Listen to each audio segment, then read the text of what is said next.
Boa noite a todos, que Jesus possa estar sempre em nossos corações. Vamos fazer uma prece para a gente poder começar o nosso trabalho. Então vamos tranquilizar nossos corações, levar nossos pensamentos e sentir ao nosso lado a doce presença do Mestre Jesus. Que Ele possa nos envolver em um abraço e que possamos sentir o Teu amor, o Teu carinho, a Tua imensa compaixão por todos nós.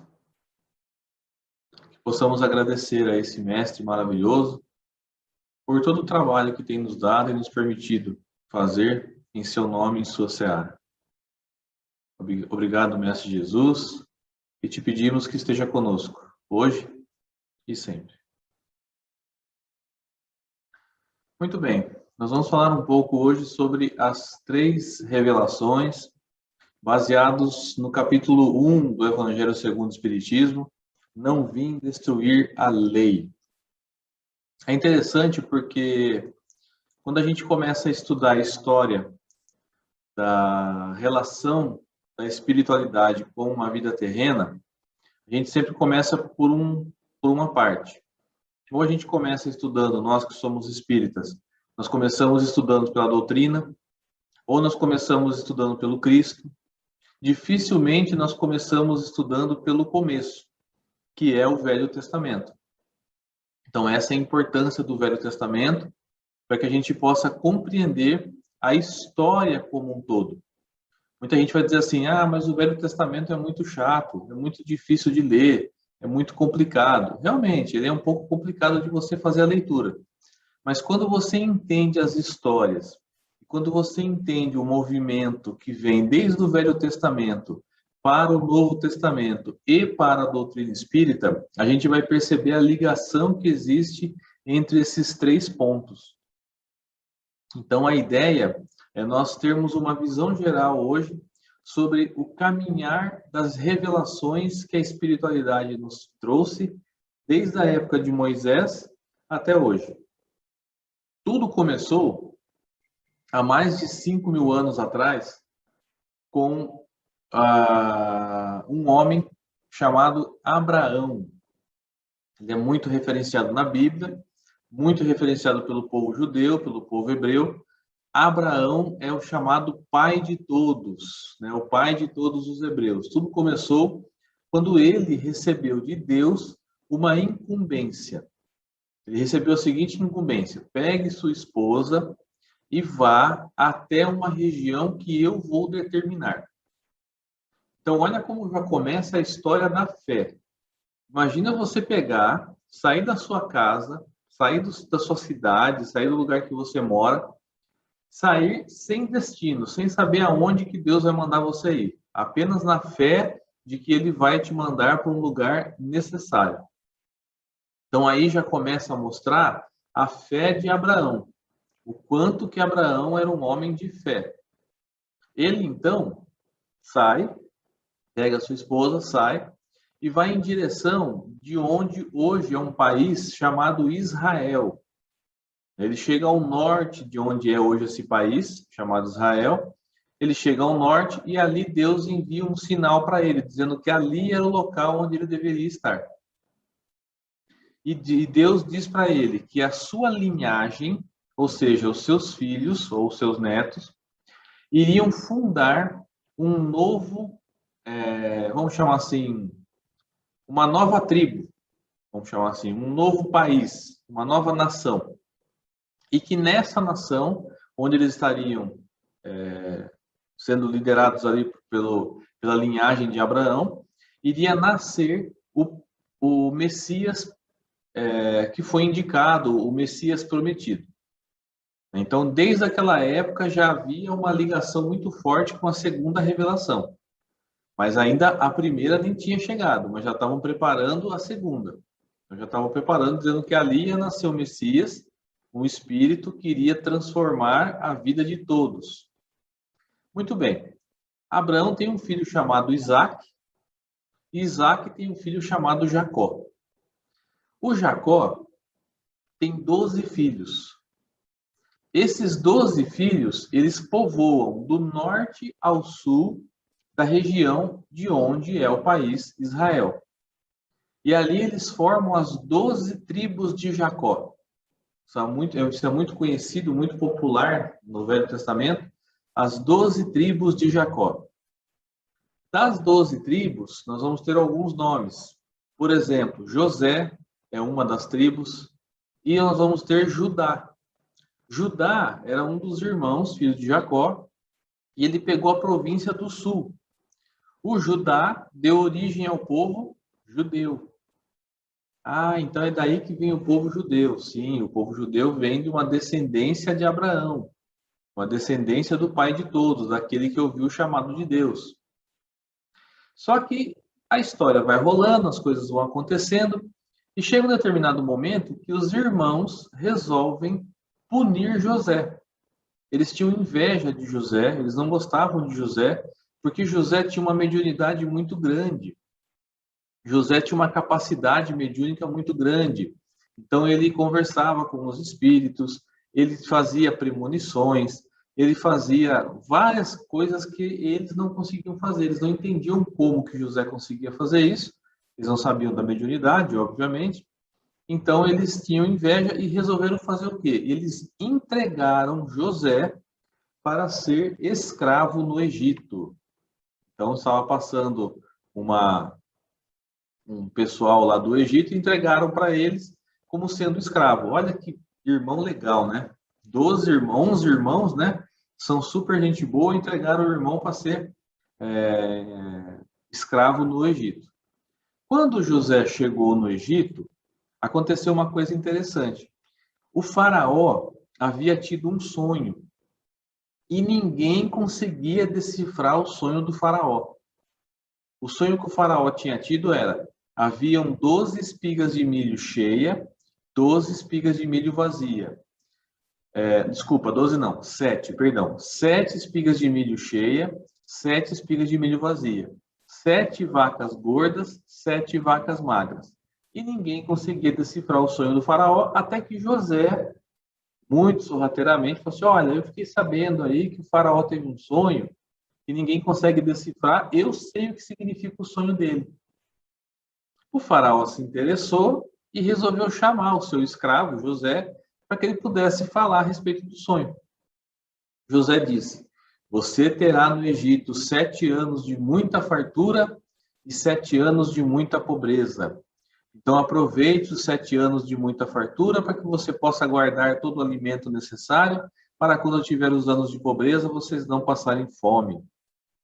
O faraó gostou. O faraó achou interessante. E conforme as coisas foram acontecendo, ele realmente viu que haviam vindo muitos anos de fartura. Ele então decide fazer com que José virasse o seu braço direito. Então José, de escravo no Egito, ele virou o braço direito do faraó. Quando os outros 11 irmãos do José viram que ele estava bem lá no Egito, tiveram notícias que ele estava bem no Egito, fizeram o quê? Pediram para José: ô José, ajuda a gente, nós estamos passando fome aqui. Ajuda a gente a ir para o Egito, para a gente poder ter uma boa vida também que nem você.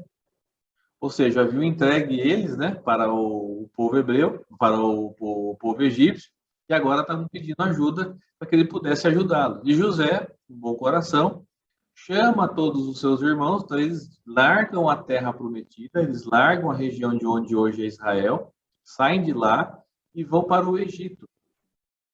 No Egito, acontece que o faraó desencarnou. O faraó, que era o grande amigo lá de José, morreu, desencarnou. E o faraó que entrou no lugar dele resolveu fazer com que o povo hebreu fosse, então, escravos realmente. Eles fossem escravos do povo egípcio. E essa escravidão durou 450 anos. Aí, esses 450 anos de escravidão do Egito mexeu muito com o povo hebreu. Eles se misturaram muito com o povo egípcio. Haviam situações onde eles eram obrigados a ter a crença do povo hebreu, a ter a crença do povo egípcio. Então, o povo egípcio, eles tinham a crença em vários deuses. Assim como o povo grego, assim como o povo hindu, o povo chinês, o povo sírio e assim por diante. Eles tinham a crença de múltiplos deuses. Então, tinha uma situação complicada. Como é que o Messias iria nascer no meio de um povo que estava fadado a ter a crença de vários deuses? Como que Jesus ia nascer no meio de um povo que não tinha a crença do Deus único? Então, com essa situação acontecendo, nasce, ou melhor, aparece um menino em um cesto no rio Nilo, uma criança, descendo pelo rio Nilo em um cesto, e a princesa, a filha do faraó, encontra esse cesto com esse menino e leva-o para o palácio do faraó. E diz que gostaria de criá-lo como se fosse seu filho, gostaria de criá-lo como se fosse da família. O nome que foi dado para esse menino, em hebreu, é Moisés, ou, no nosso idioma, Moisés. Então, Moisés apareceu dessa forma na história. E Moisés também tinha uma mediunidade fantástica. Moisés tinha uma mediunidade extremamente sensível, ele conseguia compreender muito do plano espiritual, os espíritos falavam com ele através da sua mediunidade, até o momento que ele cresceu e recebeu um chamado de Deus. Deus deu uma incumbência para ele, falou, olha, você vai pegar o povo hebreu que está no Egito e vai levá-lo todo de volta embora para a Terra Prometida. Você vai voltar para onde eles devem estar, porque o Messias precisa nascer. O interessante é que Moisés veio 1.400 anos antes de Jesus. Então, olha como que a espiritualidade, ela organiza as coisas. Eles não organizam as coisas de um mês para o outro, de uma semana para outra. Eles organizam de milênios. Então, 1.400 anos antes, eles já estavam se preocupando em fazer com que o povo voltasse para a Terra Prometida, se restabelecessem para que o Messias pudesse encarnar, para que a segunda revelação pudesse vir. Então, a primeira revelação, Moisés, ele faz um pedido para o faraó que é negado. O faraó fala, não, você não vai levar o povo embora daqui. Eles são meus escravos. Você não vai levar embora. Ele então fala, ó, se você não me der o povo, se você não libertar o povo, Deus vai mandar as pragas. E o faraó quis pagar para ver, e ele realmente viu todas as pragas. Claro que as pragas, todas elas têm explicação, não é nada fantástico, não é nada assim que Deus mandou para punir. Que Deus não ia punir um povo em detrimento do outro, isso é óbvio. Moisés se aproveitou da sua mediunidade, sabendo o que iria acontecer naquela região, ele então previu essas desgraças acontecerem, essas pestes acontecerem, as pragas acontecendo, e ele então diz para o faraó que Deus iria mandar as pragas, porque se ele falasse que eu ia mandar as pragas, ele não ia acreditar nele. Então o Deus de Moisés, ele queria mostrar que o Deus dele era mais forte que o Deus do faraó.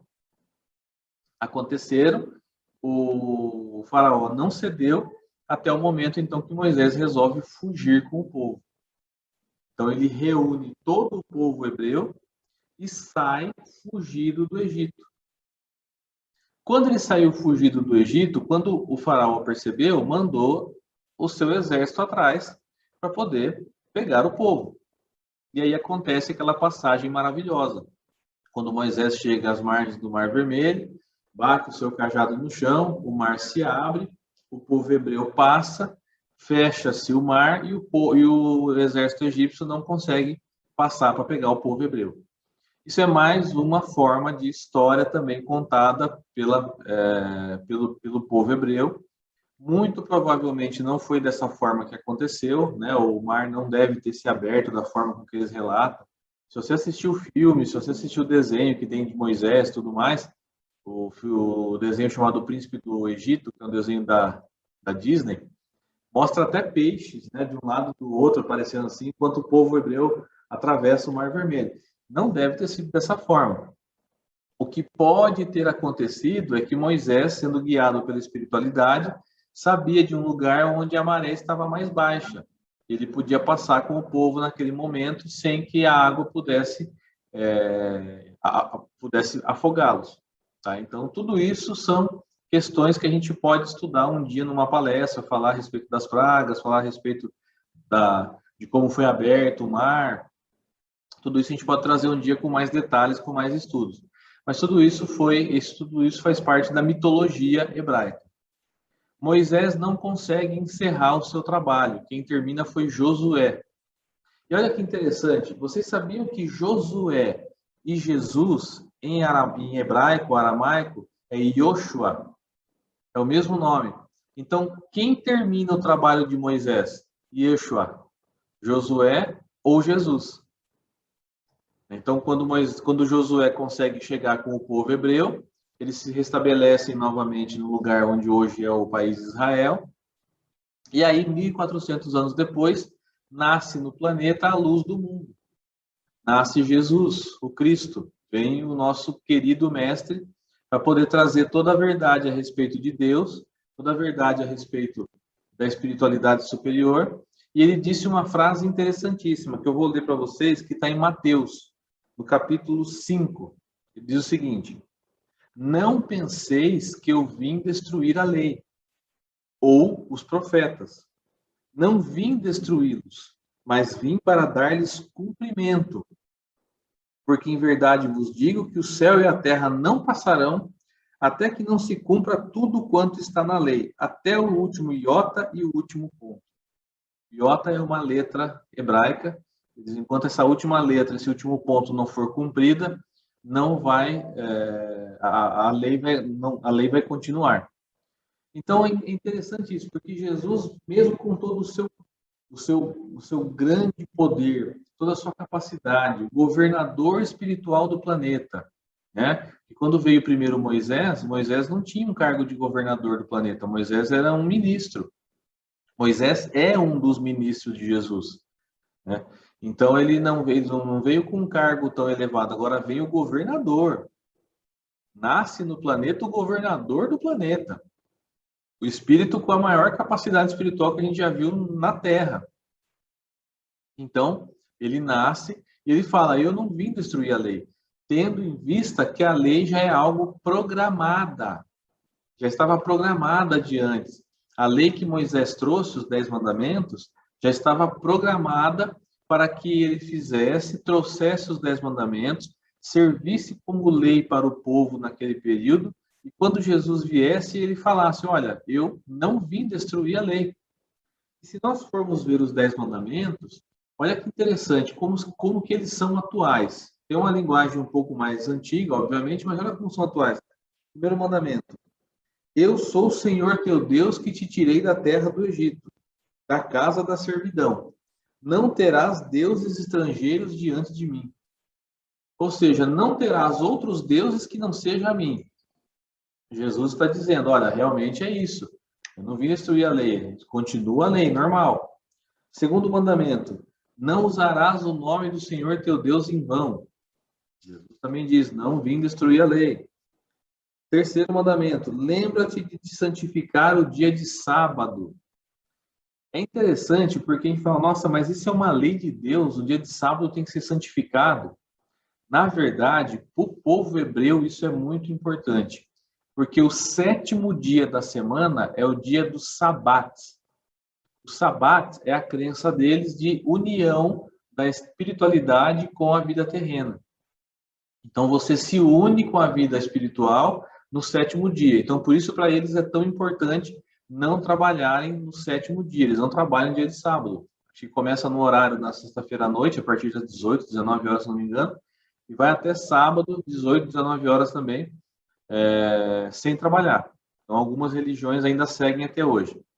Para nós espíritas, isso faz sentido? Para nós espíritas, a gente entende que qualquer dia é dia de santificar a espiritualidade. Qualquer dia é dia de estar próximo da espiritualidade, é dia de estar próximo aos amigos espirituais.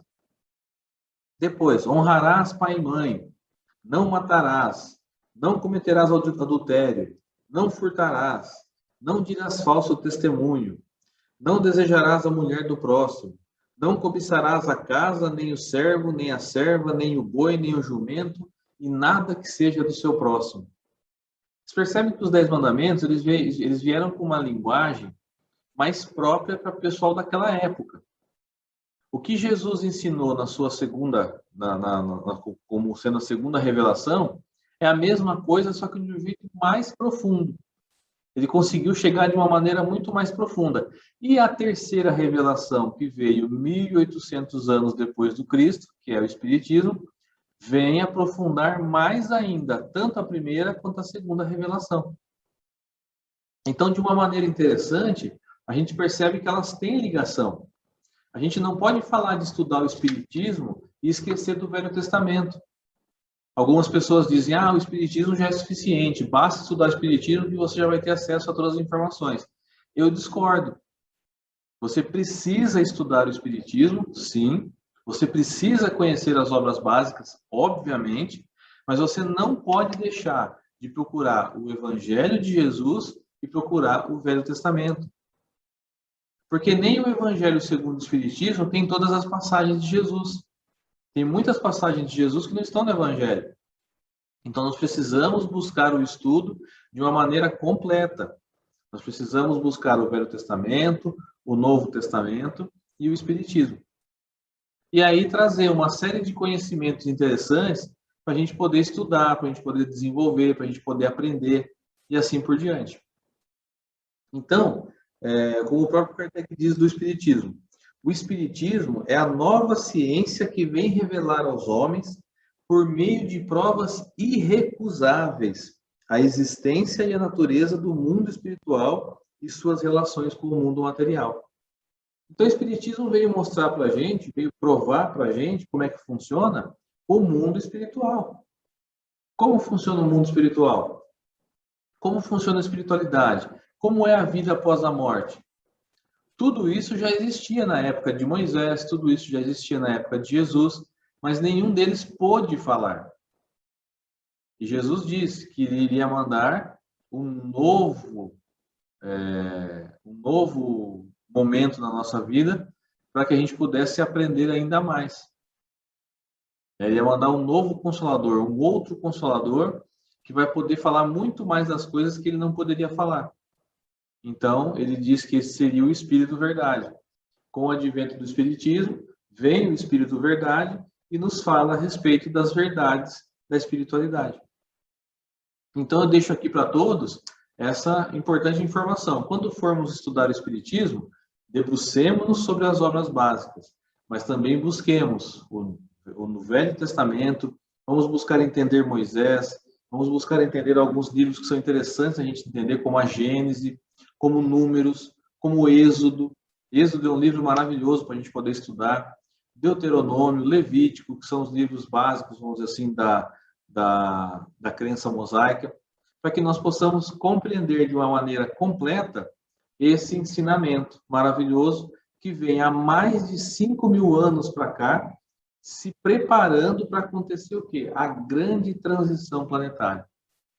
Tanto Moisés, tanto Abraão, né, que começou tudo, mas tanto Moisés, tanto Jesus, quanto o Espiritismo, estão nos preparando para o que vai vir pela frente, para a transição planetária, para a mudança que o planeta vai ter, deixando de ser provas e expiações e passando a ser um planeta de regeneração.